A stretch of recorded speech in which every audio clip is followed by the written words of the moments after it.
negatif.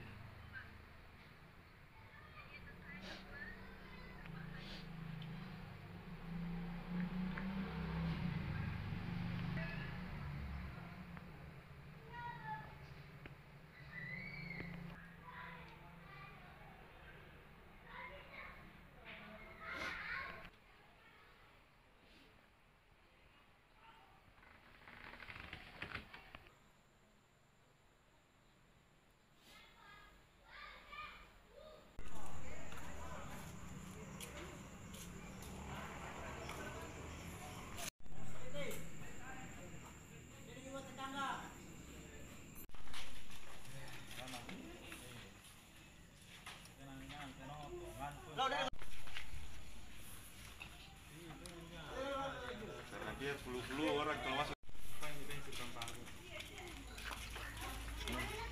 aneh kopi kan.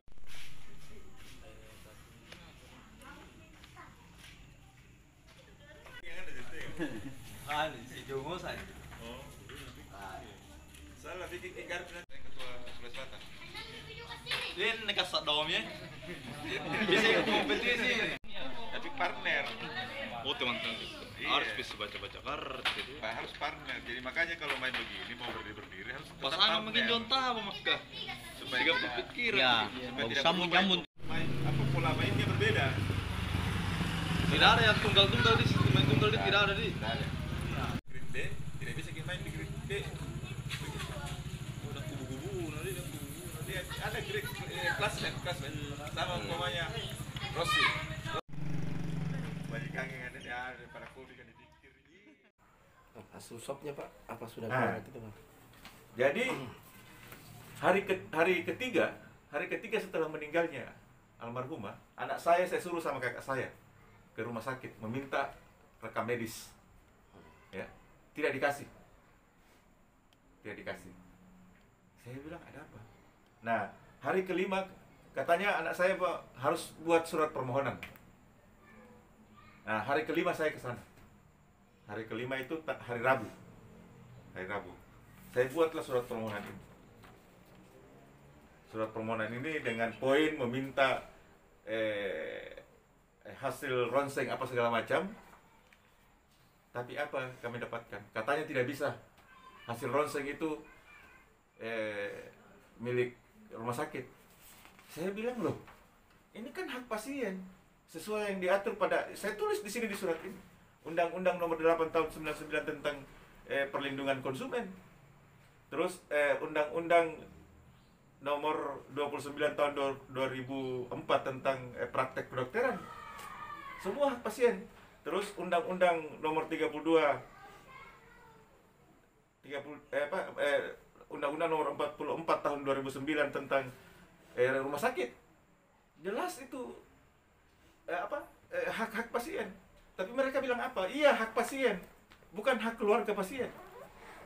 Loh, pasien sudah meninggal. Terus dia bilang tidak bisa apa segala macam. Tidak, rekam medis tidak dikasih. Nah, dia bilang ini akan diproses 2 hari. Akan diproses, tunggu nanti pihak rumah sakit telepon. Untung itu hari Jumat itu tidak jadi cuti nasional kan. Nah, saya ke sana. Cuti nasional. Minta rekam medis tidak mau dikasih dengan alasan itu semua. Nah, akhirnya saya dikasih hasil swab. Hasil swabnya Negatif ya. negatif. Nah, apa keyakinan kami? Saya sangat keras memperjuangkan pada hari itu karena kami yakin bahwa almarhumah tidak COVID. Kita hafal sekali bagaimana kehidupan beliau. Ya, Tuhan membenarkan bahwa hasil negatif. Ya. Nah, oke, sekarang sudah hasil keluar hasil negatif. Pertanyaan saya sekarang, apa masih layak almarhum istri saya di sana di Macanda? Di kompleks pekuburan khusus COVID. Nah, ternyata istri saya tidak COVID karena ada hasil swabnya negatif. Itu pertanyaan saya. Makanya sekarang saya mau memperjuangkan pemindahan jenazah istri saya. Dan besok pagi, insya Allah jam 10, saya akan mengantar surat secara resmi ke tim gugus untuk pemindahan jenazah istri saya. Saya akan melakukan melewati prosedur semua. Kalau memang semua prosedur yang normal, semua prosedur secara objektif saya lalui terus tidak ada, terpaksa saya lakukan gugatan hukum. Itu. Bapak menganggap tidak bahwa ada diskriminatif terhadap Sangat. orang-orang kecil? Sangat. Saya kan sudah jelaskan. Apa perbedaan saya dengan Ibu Ayu itu? Apa perbedaan saya dengan itu polisi itu? Mereka sudah disematkan PDP. Bisa dicabut karena pressure massa. Dan tadi pagi, terus terang saya dapat. Tadi pagi ada kejadian di Seloam. Meninggal dunia kemarin. Sudah disematkan PDP. Cuman karena dia adalah keluarga salah satu petinggi di Kota Makassar. Tidak jadi PDP-nya, Pak. Ada di berita online Bugis Pos. Ada apa ini? Ada apa? Sedangkan saya ini sudah mendapatkan perlakuan yang sangat tidak manusiawi. Istri saya orang Islam, tidak dimakamkan secara agama kami, tidak dimandikan.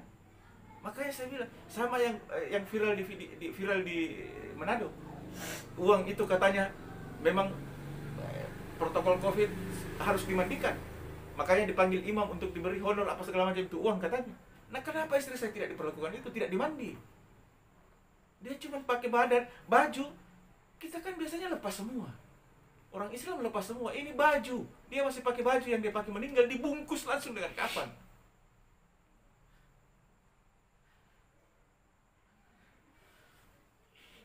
Makanya saya bilang, saya tidak tahu bagaimana perlakuan pemerintah.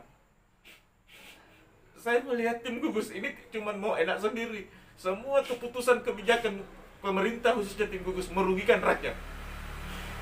Contoh, oke, kita maklumi dengan ketakutan negara soal pandemi corona. Kita maklumi, oke, silakan. Nah, sekarang sudah keluar. Apa? Harusnya pemerintah juga melakukan protokoler pemindahan jenazah. Menanyakan ke keluarga, ini bukan COVID lagi karena sudah ada swabnya. Mau dipindahkan kemana sesuai keinginan keluarga. Mereka harus buat protokol itu. Dan mereka harus lakukan klarifikasi, rehabilitasi nama kami. Dengan status PDP, kami sangat terkucilkan. Tidak satu pun keluarga yang datang pada saat meninggalnya almarhumah. Karena apa? Karena semat PDP. Orang bilang bahwa PDP itu bukan penyakit aib. Siapa bilang? Jangankan positif, ODP saja orang takut mendekat sama kita. Orang takut mendekat sama kita. Jangankan dibilang positif, ODP saja. Baru pemerintah bilang bukan penyakit aib, apa segala macam. Datang ulama yang saya tidak tahu dasarnya bilang mati syahid, apa segala macam. Nonsense semua itu. Ini cuma akal-akalan semua. COVID ini kayaknya memang didesain sedemikian rupa untuk menakut-nakuti masyarakat. Jadi sekarang saya cuma satu perjuangan saya, bahwa saya harus memindahkan jenazah saya karena sudah tidak layak dia di situ. Saya harus pindahkan dia ke pemakaman keluarga saya di Bulukumba. Ketika petugas atau pemerintah melarang, itu langkah apa yang dilakukan? Saya akan lakukan langkah-langkah hukum. Karena jelas saya sudah dirugikan. Apa lagi dasar mereka? Bilang COVID apa segala macam? Tidak. Istri saya bukan COVID. Hasil swab ada. Apa lagi?